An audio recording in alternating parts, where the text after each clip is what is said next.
we first of all, as a society, we're very fat phobic, even though we're like one of the fattest countries.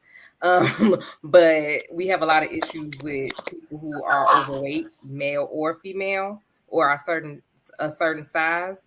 But I don't. The reason why I say I don't think it's the equivalent is because from what I've seen, a lot of times, I think there are men who are attracted to bigger women.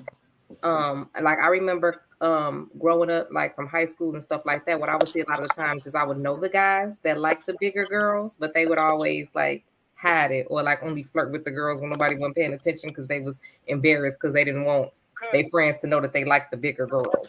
So I mean, I don't know. I see small guys with big girls all the time.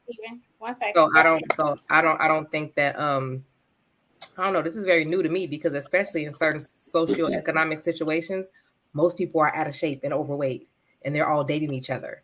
So I don't know what all of this, all of a sudden like overweight and like I don't know. I just haven't personally really seen it where it's been this big thing outside of online where it's like you have to be this size, and for most people to be saying it, because most people I know, let's be 100% honest, are out of shape.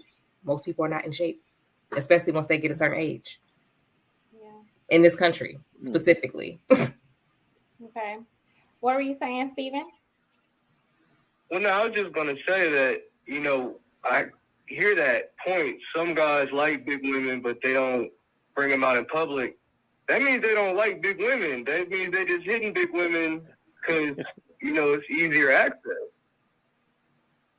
I mean, that could mean that, but that could also mean, like what I said, that they like the women. But since a lot of guys that I've seen, especially when they're younger, before they build their self-confidence, they are definitely afraid of what their friends think of them and who they're dating or who they like. So that's what I'm saying. I think we have to distinguish between how big you're talking. The truth is, most people are overweight, and most people are, not that it's okay, but most people are dating overweight people. Like, you know what I mean?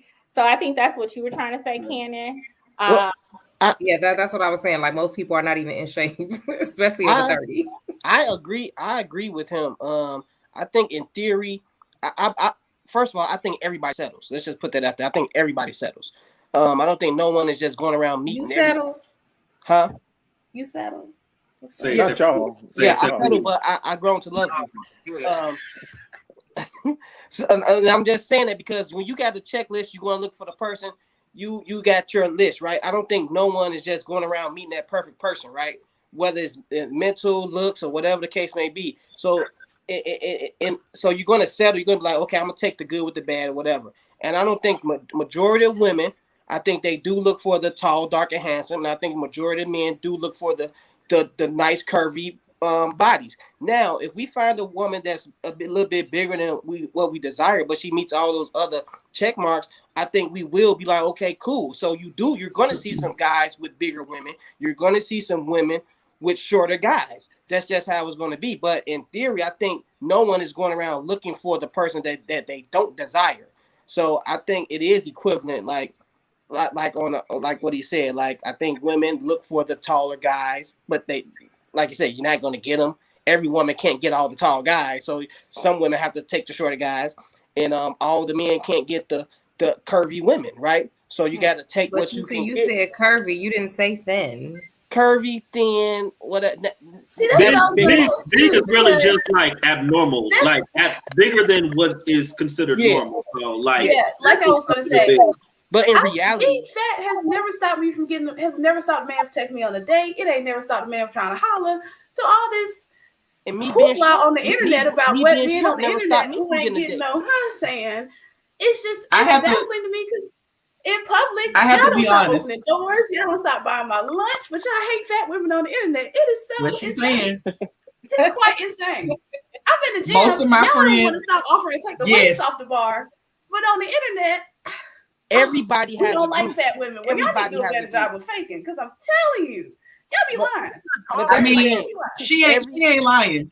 No, she ain't lying. Like everybody has a group, right? Even people with eczema or the albino people, they have a group that loves them. So everybody has a group that loves them, and the group, you're gonna attract your group, right? So I'm not saying nothing's wrong with a short person, tall person, bigger person, or none of that. Everybody has their group. So you of course you're gonna get people that love you and like you and want to talk to you. That's no one is not going in this world not liked by at all, right? Nobody. So yeah. You know, but let's be honest, it's all dependent on the options a person has. Like, if you find a man like an athlete or a rapper or something, or a rich man, usually don't see rich men with like big fat women or whatever. They're usually with smaller women because they have more options. No different than the opposite of like a curvy or smaller women usually get like, you know, the richer guys. So kind of like that inverse thing. So I think it's a lot of it is dependent on options. And like Darwin said, like, settling, even though nothing's wrong with like settling, it's just having reasonable expectations based on whatever factors, pluses and minuses you have, and that's okay. Like, you know, we all can find that love, we all can find that somebody, but really it's just about managing expectations. And, you know, if you are bigger, don't expect like the perfect guy, or if, you know, if you're not rich or whatever, don't expect like the model girl, or, you know, stuff like that. And I'm not saying those are just the two things, but it's really just based off that. I think it's based off socioeconomic status more than anything else. It's like where you were raised, what you believe in. Some people, it's not even about, they don't think that you're ugly because you're big. It might be like they're just into fit because they care about health. It could be a variety of things. And I feel like the more education and money a person has, that your taste can change based on your education and your economic status. It really does. Because if you grew up in Atlanta and went to Chicago, you wouldn't date nobody in Chicago. Nobody. No. Or South Beach. You lived on Miami. That's rough. California. You lived in Hollywood. You growing up around these people who take care of their bodies because they want to have this certain image, or with the plastic surgeries. So you're looking at that all the time, and so naturally that's what your eye is going to be. Your eye is going to be trained to want to like, right? So. Like you said, social economics and stuff like that, where your location and stuff like that. So, I mean, that's why I said where I grew up. I grew up on the south side of Chicago in the hood, and I did not grow up wealthy or rich or any of those things. So most people is out of shape and overweight, like I said. So, and they're all dating each other and like marrying each other. So, right, that's cool. So you came up. You date what you're around. You came up, Humbe. Lucky you.